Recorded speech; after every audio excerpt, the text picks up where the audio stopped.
Hello everybody, welcome once again to my favorite time of the year, the month of October.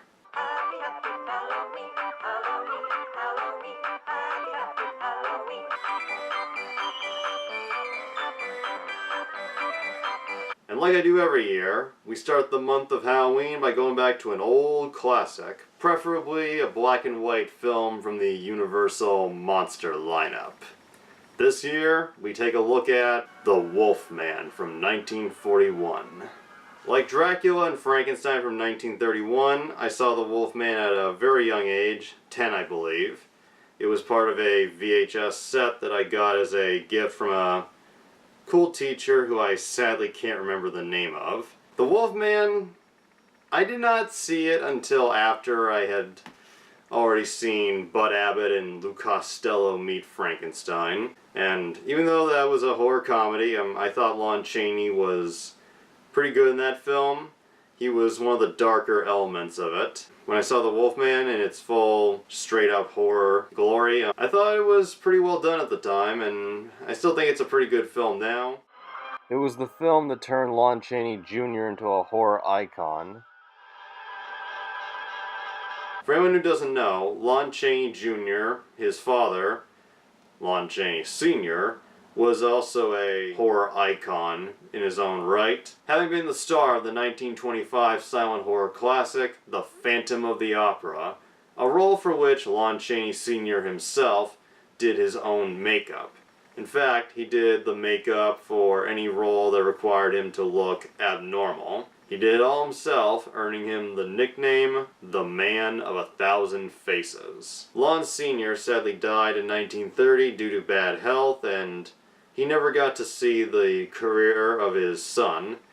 And Lon Chaney Jr., that was actually not his birth name. He took his father's name to, I guess in the beginning, find success, and while they both are famous in their own right, and they separate them with Senior and Junior, Lon Jr. had said at one point, I believe, that he kind of regretted having taken his father's name to get successful, saying he wasn't sure his dad would have liked it. But he was dead, and not much he could say about it. Lon Jr., he proved himself to be just an excellent film star, and I was caught in a trap tonight. I don't know how I got there. The old gypsy woman helped me get away. And now they're all out hunting for me. Listen to me. You're Lawrence Talbot. This is Talbot Castle. You believe those men can come in here and take you out? No. I'll go after them. I can't help myself.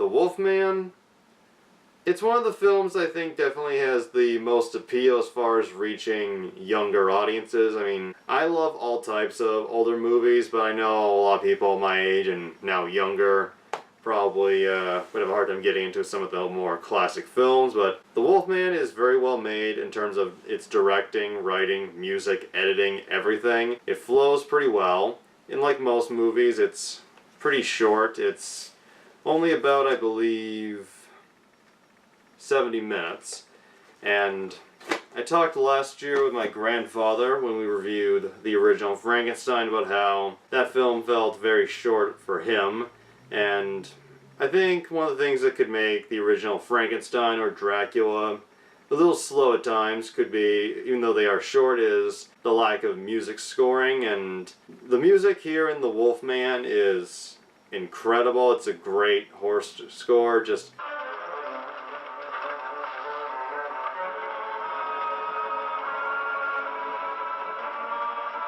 sadly, the people who did the music were, for some reason, the music scores for The Wolfman were uncredited. They were Oscar winner Charles Previn, Oscar nominee Hans J. Salter, and fellow Oscar nominee Frank Skinner. In the scenes where they gotta be nice sounding, like when Larry sees a pretty woman that he starts to have a crush on, we get the stereotypical kind of generic love theme, but even then, that sounds pretty good too.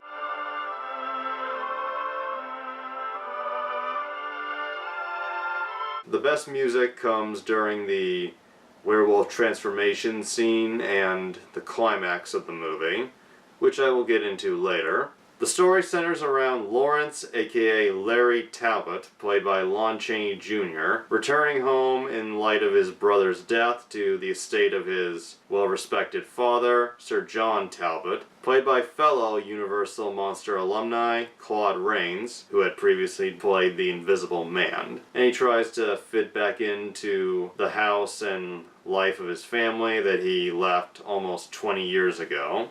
Father, I'm here now. Fortunately. But isn't it a sad commentary on our relationship that it took a hunting accident and your brother's death to bring you? He's been away so long they don't really know each other anymore. And Larry makes it clear he wants to try and... Let's decide, you and I, that between us, there should be no more such reserve. I'll do everything that I can, sir. Well, that should be considerable. And while testing out a new telescope, Larry accidentally comes across a pretty woman named Gwen, played by Evelyn Ankers.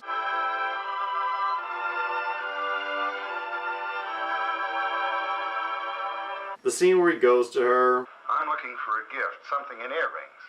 uses what he saw through the telescope to try and hit on her. What I'm really looking for is something half-moon shaped with spangles on it, golden. I'm sorry, we haven't any like that just now.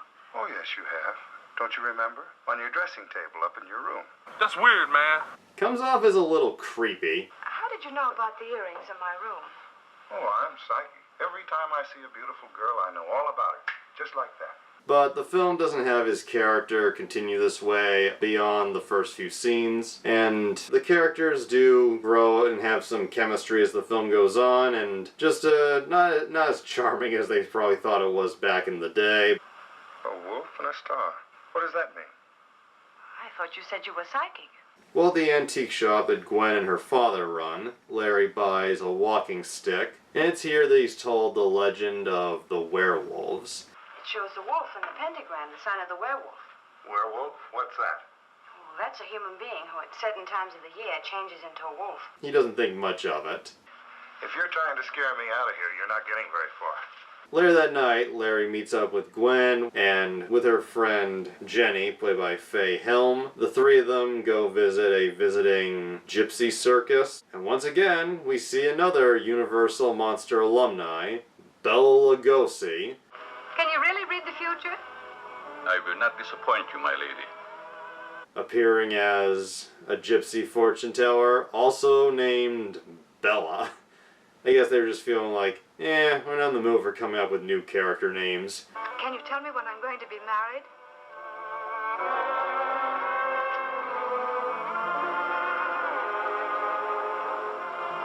While reading the palm of Jenny, Bella sees a pentagram on her hand that appears very briefly. Your left hand shows your past, your right hand shows your future. It's established earlier that werewolves see the mark of the pentagram in the palm of their next victim's hands. Yes, but what's this pentagram business? Every werewolf is marked with that and sees it in the palm of his next victim's hand. Bella tells her to leave and appears to have an emotional breakdown.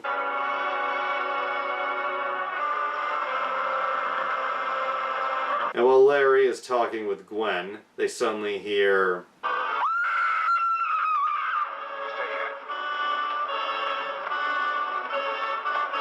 And while it's not graphic in the slightest, the death of the Jenny character is extremely well done.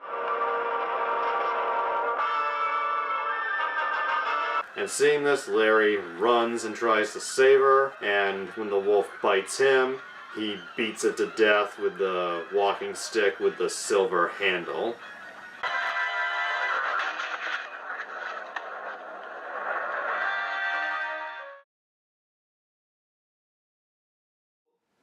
When the police show up and they find Jenny's dead body, they rule it death by wolf due to the neck wounds. Jenny Williams, attacked by some large animal. That right, Dr. Lloyd? Her jugular was severed with a bite of powerful teeth. But they also find the dead body of Bella the gypsy. The gypsy who passed through town this afternoon. Was he killed by the same animal, Dr. Lloyd? No, his skull was crushed by heavy blows with a sharp instrument. And the next day, upon waking up, Larry finds himself perfectly fine, no lasting scars or injuries from the previous night's attack. Look here.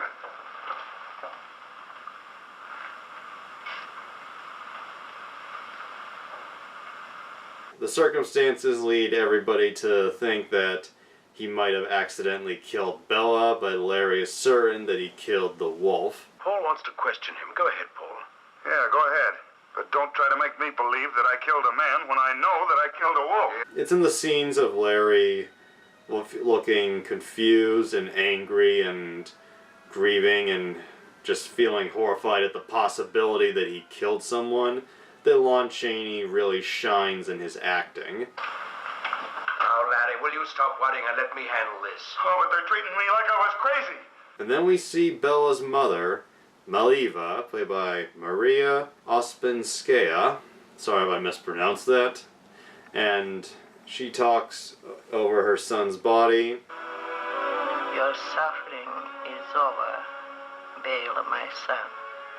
Later that night, the rest of the gypsies show up and they put on a carnival for the locals, where we see Gwen along with her fiancé, played by Patrick Knowles, who shows some jealousy in the presence of Larry, but tries to make it seem okay to Gwen. Let's go and say hello, eh? Well, I just wanted to show you that I'm not jealous. And while the three of them are together, they briefly participate in one of those carnival shooting games, where Larry seems to do well. That is until a wolf appears.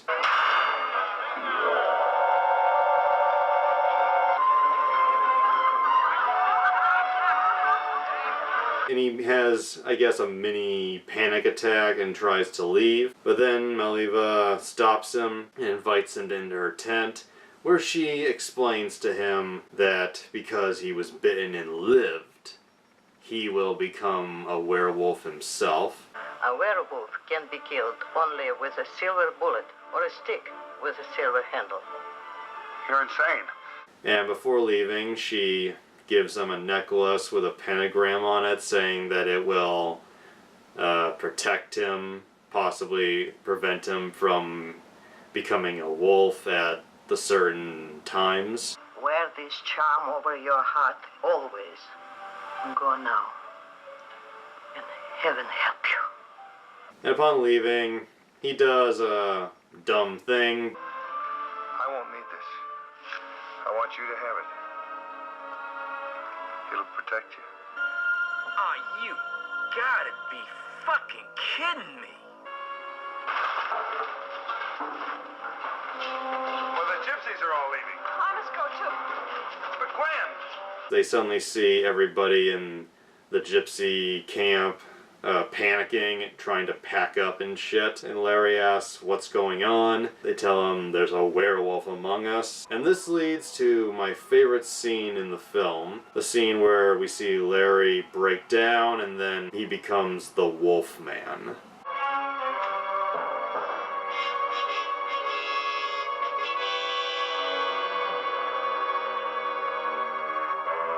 While I know the biggest appeal for most werewolf movie buffs is the transformation scene, and this is not a very detailed transformation scene, I still like it a lot. There's a lot of great build-up. We don't fully see him transform all over because 1941 special effects were limited, but at the same time, the way we see his feet transform is pretty effective, and then the slow eventual reveal of him in the full Wolfman makeup.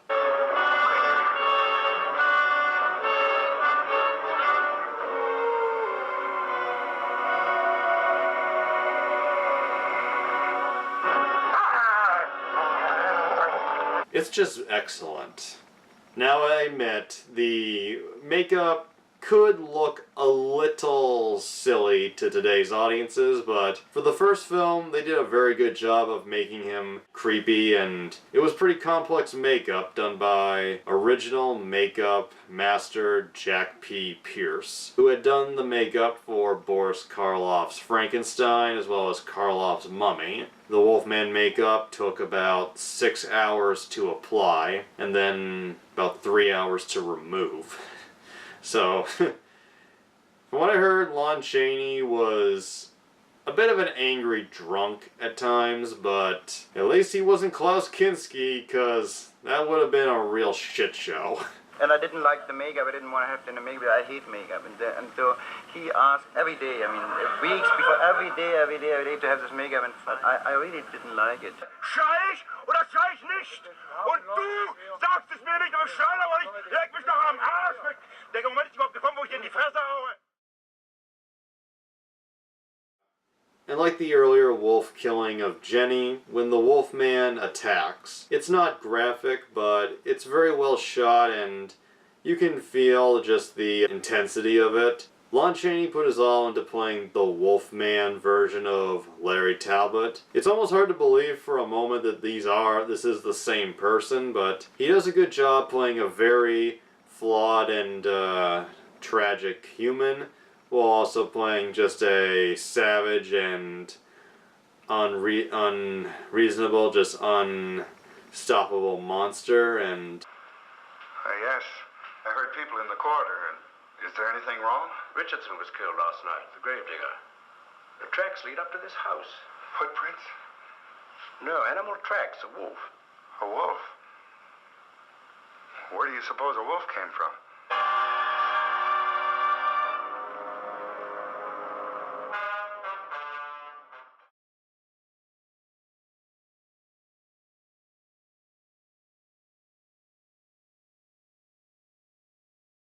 For the past couple of years, I've been watching people on YouTube do review shows, where they give their thoughts as well as do a lot of comedy. People like the Nostalgia Critic, the Cinema Snob, the Blockbuster Buster, and so many fucking others. And like all these other movie reviewers, I've given myself a review nickname. It's something that I think will grab people's attention, will let you know immediately that I'm a movie guy. And it's a name I'm sure that no one else has thought of using. The Unusual Suspect. I don't want to sound too full of myself, but it just feels so great when you come up with something so original.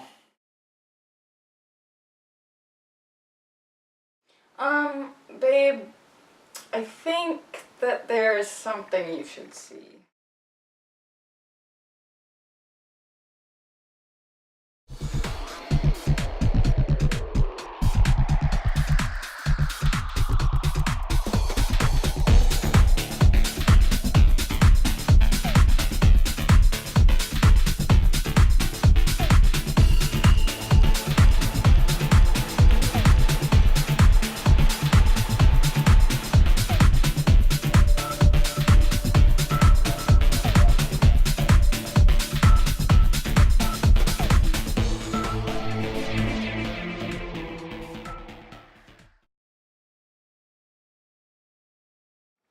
And for the next few minutes, or maybe a while, let us get into the climax and other spoiler things.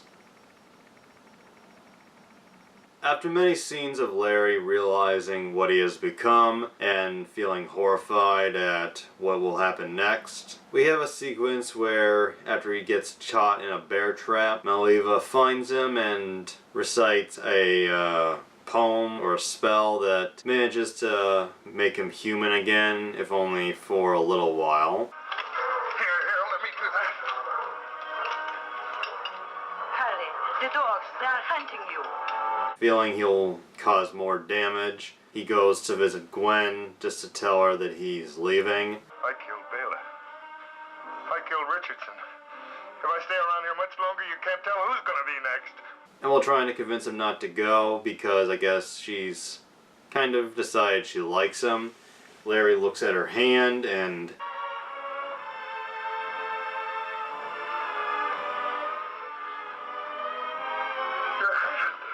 Not wanting to have her be the next victim, he tries to run away and has a confrontation with his father.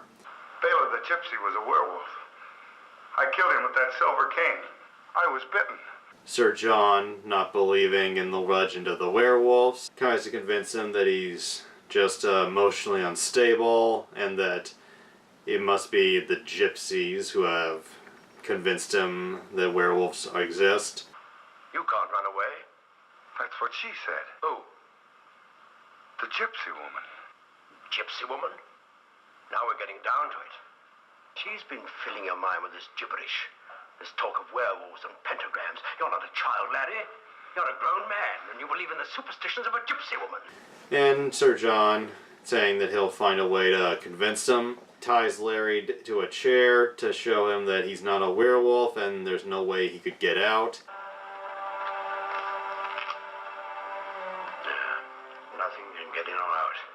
Now you will see that this evil thing you've conjured up is only in your mind. And Larry, hoping it'll be enough to restrain him, insists that his father take his walking stick with the silver handle. Dad, What is it? take the cane with you. His father goes out, meets with the hunting party. In the morning you have conclusive proof it was all in his mind. What did you do? Strapped him to the chair. Turned him to the window so that he could see something of the hunt. And then John, for some reason, in a move that honestly seems kind of stupid given the circumstances, goes through the woods alone, and he's stopped by Maliva. You don't believe the witch's tales, do you? Not for a minute. Then where were you going, Sir John? John insists he doesn't believe, and then we hear... Were you heading to make sure he's all right? I wanted to be with my son. I was going back. Apparently, werewolves are very strong, because he got out. We cut to Gwen, who's, of course, searching for Larry. Come with me or he will find you. She goes looking, and the Wolfman attacks. But John shows up, and...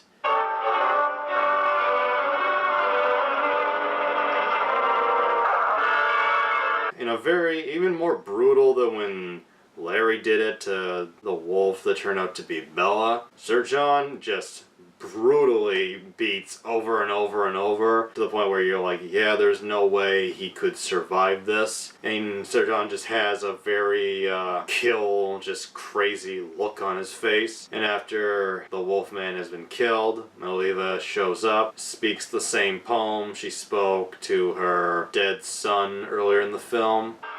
So tears run to a predestined end. Your suffering is over. John watches as the Wolfman turns back into his son, looking just...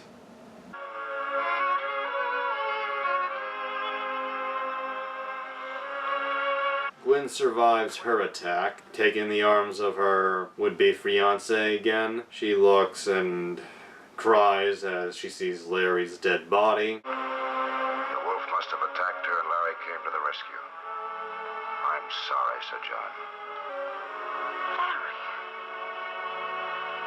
This was a very emotional and depressing ending in a good way where you could feel just the tragicness of the whole thing. One of my very few criticisms of this film would be how abrupt the ending is. I mean, it's not that we go right to the credits after we see them all crying over Larry's dead body. I mean, that's a reasonable ending for a horror film of this era, but it's how, without even waiting a few seconds or even giving time for there to be any silence, we just cut to the end credits and a whole different tone of music starts playing. It just feels very sudden.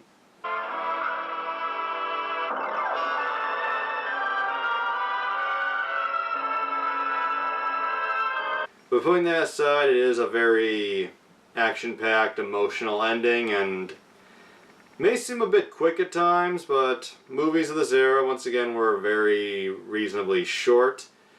but they still got enough time to get a lot of their established story in there. What is this story about a man turning into a wolf? Well, it's an old legend. You'll find something like it in the folklore of nearly every nation. The scientific name for it is lycanthropia. It's a variety of schizophrenia. It's a technical expression for something very simple. The good and evil in every man's soul. In this case, evil takes the shape of an animal. One of the last very small criticisms I have of this movie, because I don't want to list everything I don't like at the end of this review, but one of the things I thought was a little weak was, with the exception of Larry, Sir John, Gwen, Maleva, none of the characters are really that memorable. Bella was pretty interesting, but he was only on screen for like 5 minutes. Well, while you gentlemen are figuring it out scientifically, I think I'll go and set a few traps. Doctor, I've got to talk to you. Later. Now I want you to go and get some rest. These characters just stand there, say lines, and never really go anywhere. The only character who really shows any sign that he might be interesting is Larry's childhood friend, Colonel Montford, played by, and I did not realize this was him because I was 10 and I hadn't seen Trading Places yet. The main policeman is played by Ralph Bellamy. What about this non-existent wound? Larry imagined he'd been bitten after all the beast jumped at him and tore his coat to shreds. Still, he insists he received a wound. You tell me his coat was bloody when the 2 women brought him in. Surely a wound can't heal overnight. Who would later appear in another Universal monster film I saw as a little kid, The Ghost of Frankenstein, which, funny enough, starred Lon Chaney Jr. as the monster. And that's actually a fun fact. Lon Chaney Jr. is the only actor to play the Mummy, Count Dracula, in Son of Dracula, where he could call himself Alucard, and yeah, the Frankenstein monster. The last thing I'll say in the spoiler section is, during the filming of the climax in the foggy forest, which was at the time one of the biggest sets Universal had ever made, Evelyn Ankers had to lie down on the ground after her character passes out, and she lied down so long that the fumes from the fake fog they were putting on the set actually knocked her out. And people actually didn't notice she was missing until the stagehands went in to check the set for stuff. In fact, Evelyn Ankers, she didn't really have a great time working on the Wolfman. There was a scene that didn't end up making the cut where the Wolfman fights a bear, and the bear actually got loose and chased Evelyn. It chased her up a ladder, actually. Run, bitch! And putting those 2 incidents aside, Lon Chaney Jr. was an alcoholic whose drunken behavior was pretty disruptive on the Universal sets. And as punishment, according to what I've read, they gave his dressing room to Evelyn, and Lon Chaney was apparently very bitter about this, to the point that he would try to scare her a lot when he was in the Wolfman makeup, just being a real cunt to her. Great actor, but nobody's perfect. And Evelyn Ankers, she did a good job with her character. She wasn't given a terribly complicated part, but she wasn't a two-dimensional damsel in distress either. She felt real. Like the scenes with her and Larry beyond the awkward opening scenes were very well done, and they felt like real people when they talked. I saw a wolf attacking her and I killed it. In the fight it bit me. Now they're trying to make me believe that I killed Bela, the fortune teller. Maybe there wasn't a wolf. It was dark and foggy and, well, perhaps the story I told you about the werewolf confused you. Why does everyone insist that I'm confused? Claude Rains as Sir John Talbot. He was great. There's only a few scenes, and I kind of wish there had been more scenes of him and Larry together to establish their complicated relationship, but they did a good job establishing the estrangement that had been between them, the awkwardness of them trying to integrate each other into their lives again, and just the lack of connection. Maria Ospinskaya and Bela Lugosi did great jobs as Meleva and Bella the Gypsy. Like Bela Lugosi, he's only in it very briefly, but he played his role, played a good sad character who's hinted has a very tragic backstory. And Meleva, she was a very motherly but mysterious character who you could tell cared and wanted to do all she could to help. So tears run to a predestined end. Find peace for a moment, my son. That's all I really gotta say about the cast. Those who were given good material to work with did pretty great jobs, and those who weren't were about as wooden as my coffee table.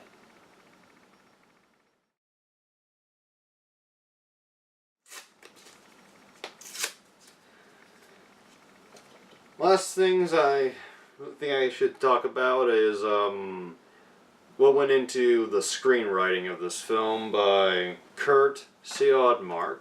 He put a lot into this movie, and this film actually established a lot of the werewolf lore that a lot of horror movies have been using since The Wolfman. A lot of it was made up by Siodmark himself, such as the poem that is recited when talking about werewolves.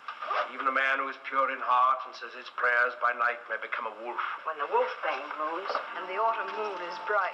So you know that one too, huh? Very popular and was actually featured in the 2004 Van Helsing movie. And I guess the most interesting thing about Kurt Siodmark is he apparently based a lot of the film around his experiences back in the day with Nazi Germany. Siodmark saw himself as just a normal guy who was thrown into a world of chaos and forced to run when the Nazis took over. And he sees the Wolfman as that, because Larry Talbot was one of the first Universal monsters who, when it came down to it, was a good person. It was the Wolfman that he turned into who was bad. It's very similar to Jekyll and Hyde almost, but he saw Larry as an innocent man forced to live a life of horror after what happened, and it's an interesting parallel there. Funny enough, the full moon is never once mentioned in this film. All they talk about is when the wolfbane blooms. It wasn't until the next film, Frankenstein Meets the Wolfman, where the full moon aspect, or just moonlight in general, was brought in as a reason for the Wolfman coming to life. And seeing how I've entered the mandatory rambling part of my reviews, I'll try to be very quick here. Just want to give credit to George Wagner, 2 G's, who produced and directed the film, and went on to direct episodes of the original 60s Batman show and The Man from U.N.C.L.E. He did a good job here, very well made, the whole film as a whole. Editing was done by a guy named Ted J. Kent, who also edited Bride, Son, and Ghost of Frankenstein, as well as, many years later, the last of the Universal classic monsters, The Creature from the Black Lagoon. And you gotta give this film credit. This was a very fast-made film. It was filmed from October to November 1941, and then released the very next month in December. And that's impressive considering how well made it is and looks. Just wow.